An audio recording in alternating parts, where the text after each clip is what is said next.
Então, pessoal, agora nessa aula vamos dar continuidade aí na nossa máscara e mostrar para vocês como que a gente vai estar passando ela lá pro Eberic, né?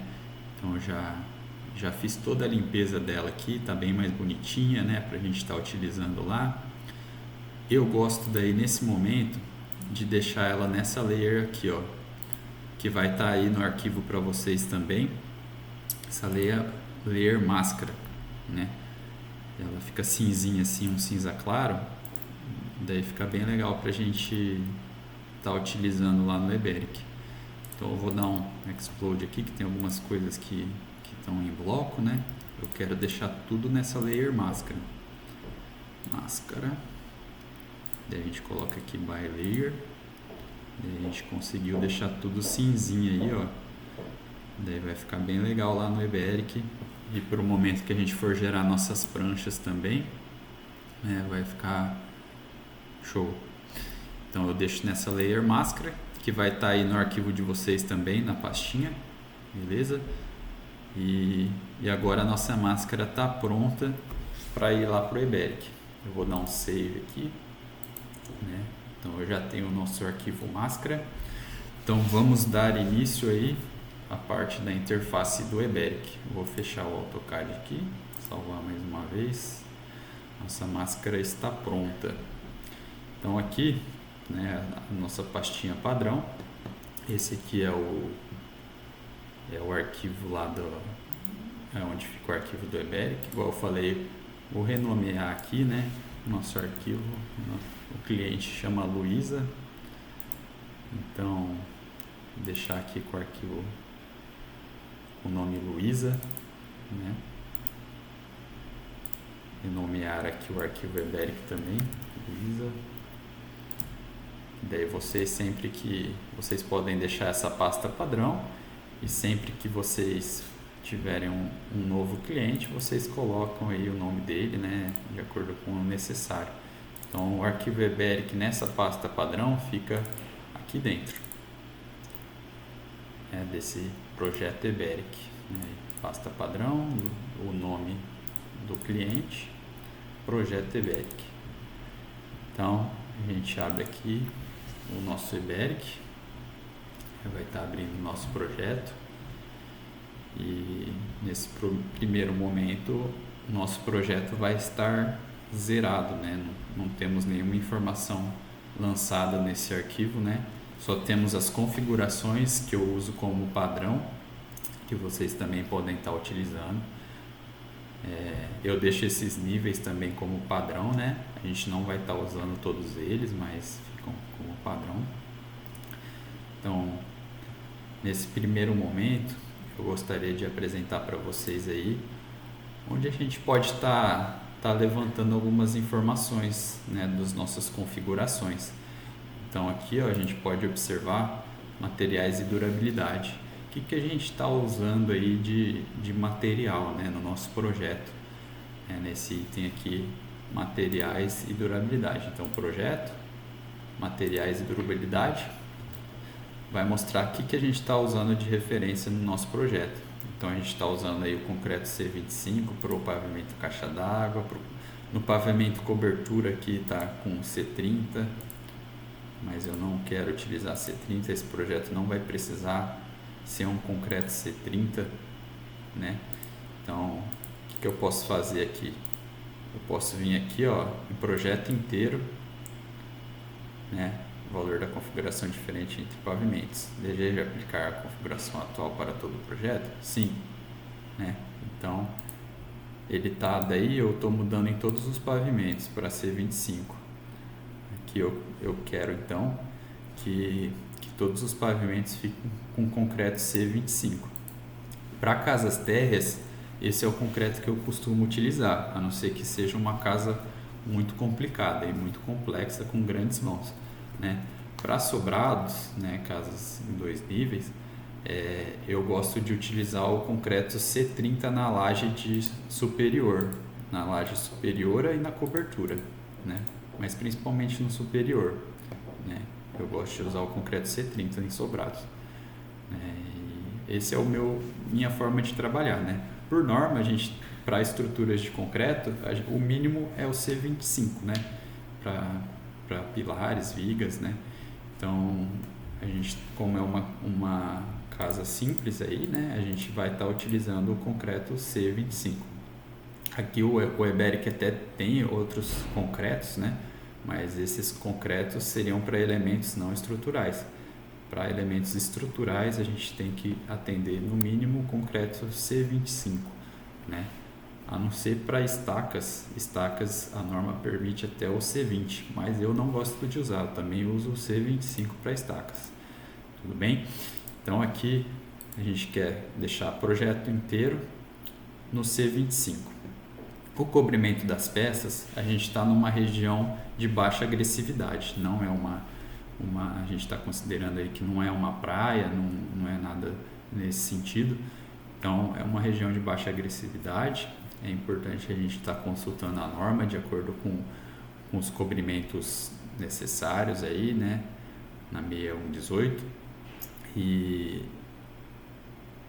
aqui a gente está usando 2,5 de cobrimento, né, para todas as peças. As bitolas, a gente pode verificar as bitolas que estão habilitadas aqui.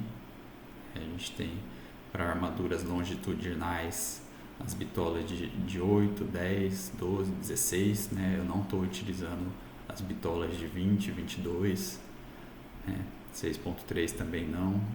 Então o mínimo é 8 milímetros, né? Que também é o mínimo por norma, né?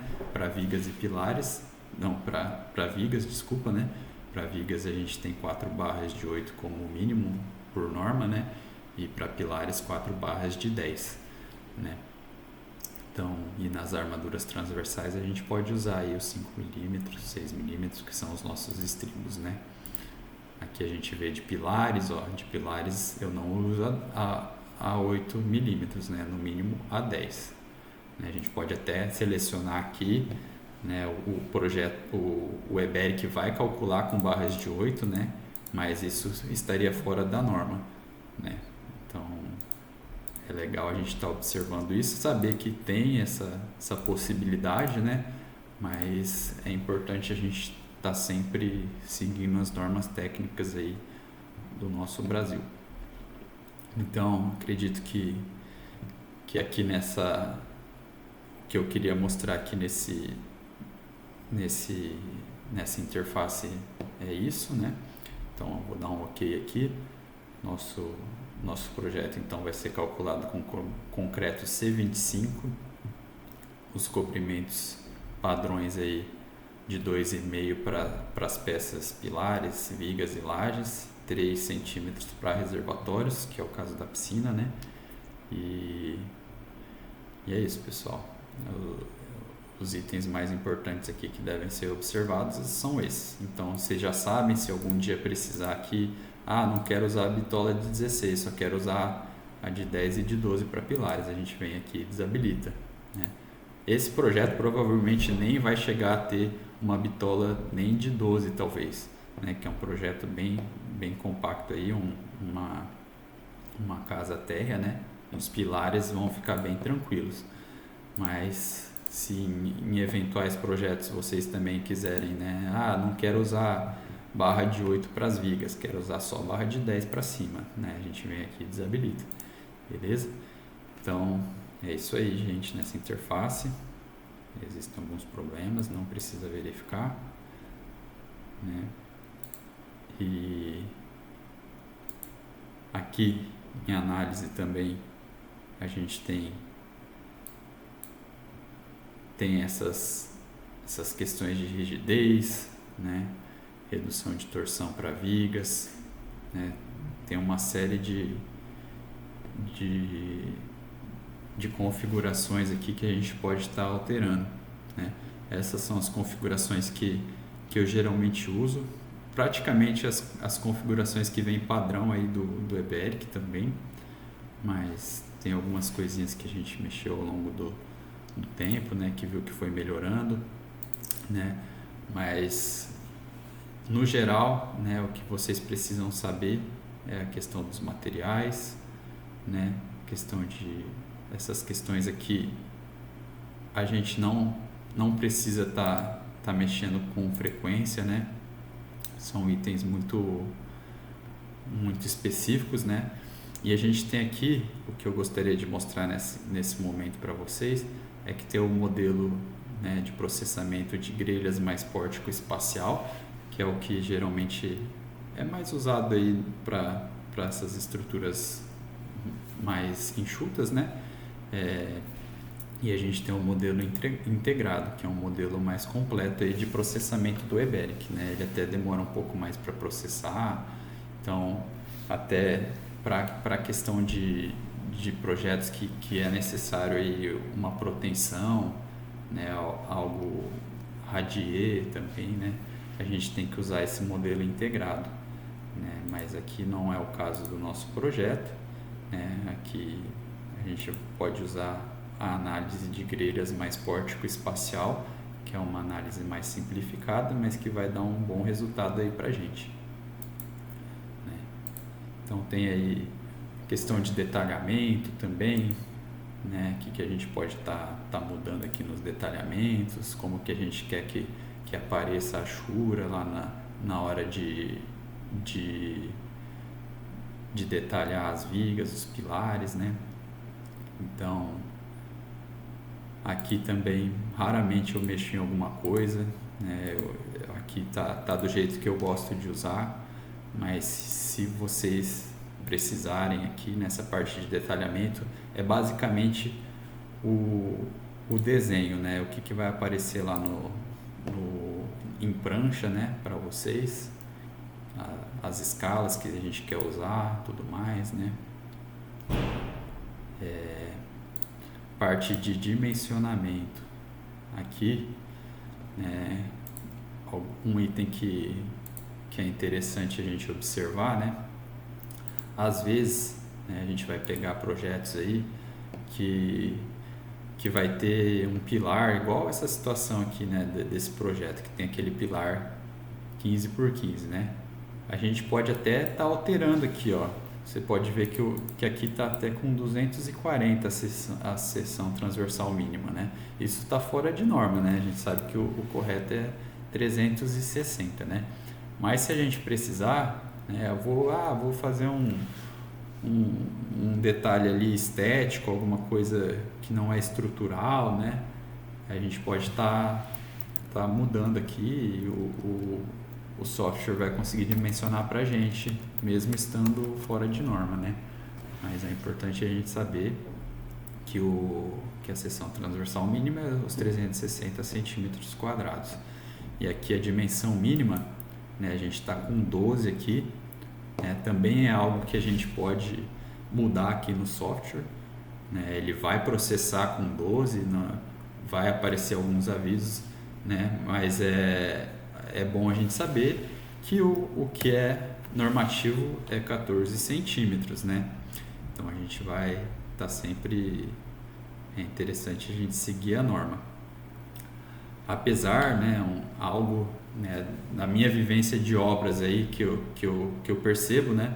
Você pode observar que muitas vezes a lajota ali que o pessoal usa em obra, ela não é de 14 centímetros, né? Aqui na nossa região o pessoal usa muito lajota de 11,5, né?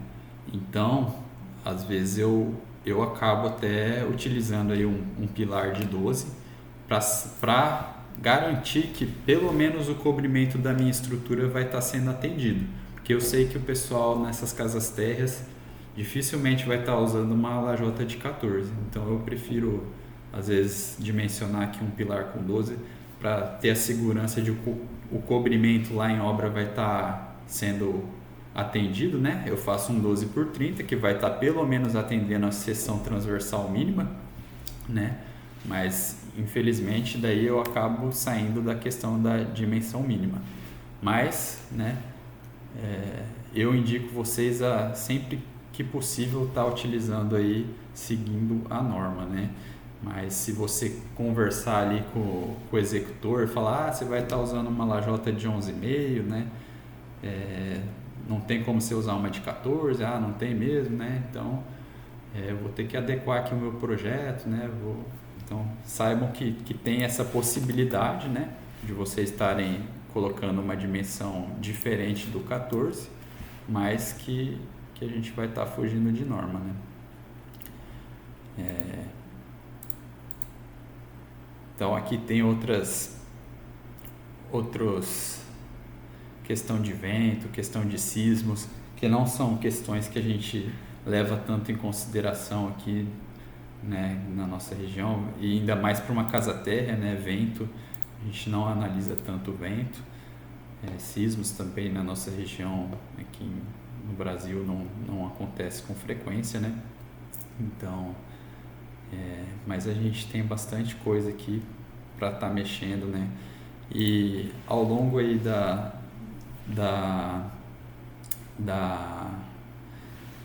prática aí de vocês pode ser que venha acontecer de precisar mexer alguma coisa ou outra, mas o mais importante, o que eu mais mexo assim no meu dia a dia, é essa questão dos dimensionamentos, áreas de seções, né? Estou passando aí para vocês o que eu costumo estar mexendo, né? Aqui tem também a parte de ações aqui, as combinações do Eberic, né? Ele faz as combinações de peso próprio adicional, né? As combinações lá que estão na NBR 6120, né? Das cargas e combinações de estruturas, né? Então ele faz essas combinações, gera as combinações de acordo com a norma, né? Então aqui a gente tem peso próprio, carga adicional, solo, protensão, que não vai ser o caso nesse projeto, né? Então ele pega todas essas informações e consegue gerar as combinações ideais para a gente, né? Então eu deixo assim, sempre gerar combinações automaticamente, né?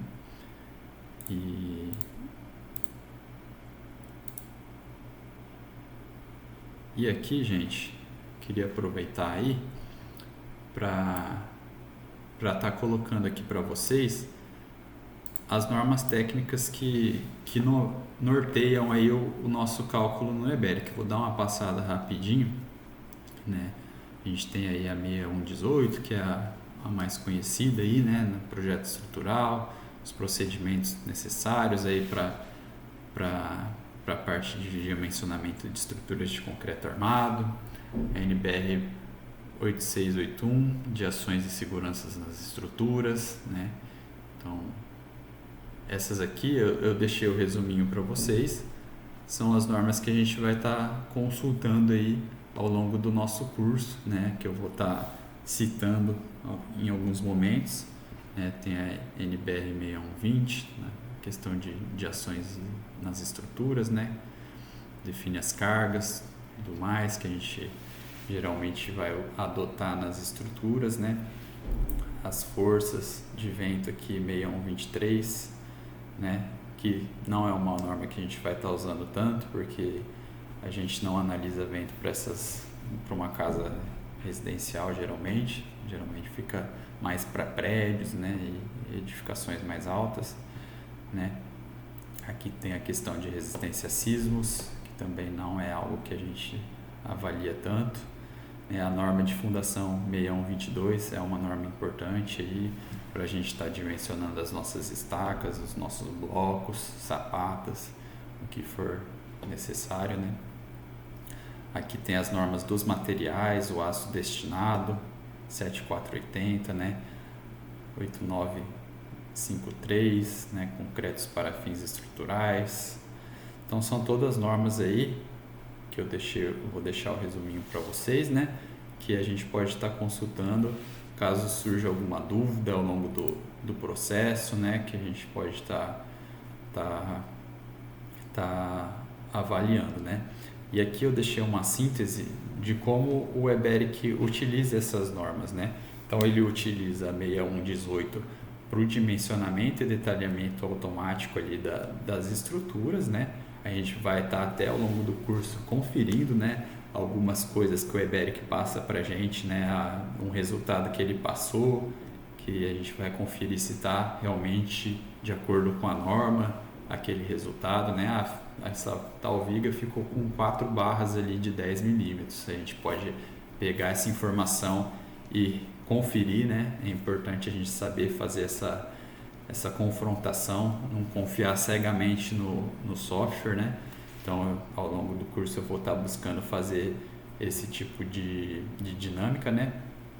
Que tem a questão das definições de ações e combinações, né? Que é a 8681, 6120, como eu comentei, a 6123, né? Ele utiliza dessas normas para estar fazendo essas combinações. 6122 para verificações de fundações. Aqui tem a questão dos parâmetros dos materiais, a 7480, 12655, né? E parâmetros construtivos 14931, né? Que seriam ali dobras de questão dos cobrimentos, né? Então são todas normas aí que eu fiz um resumão aí para vocês terem uma ideia das principais normas aí que a gente usa no dimensionamento de estruturas de concreto, e eu vou estar citando alguns itens dessas normas, né? Alguns pontos específicos ao longo do nosso curso, beleza? Então, na próxima aula aí a gente vai dar continuidade aí no Eberic. Eu vou começar aí então o processo de trazer a máscara pro Eberic, configurar os níveis, tudo mais, né? Para a gente tá aí dando continuidade ao nosso curso. Beleza? Vou falar um pouco mais sobre a interface também. E é isso, gente. Até a próxima aula.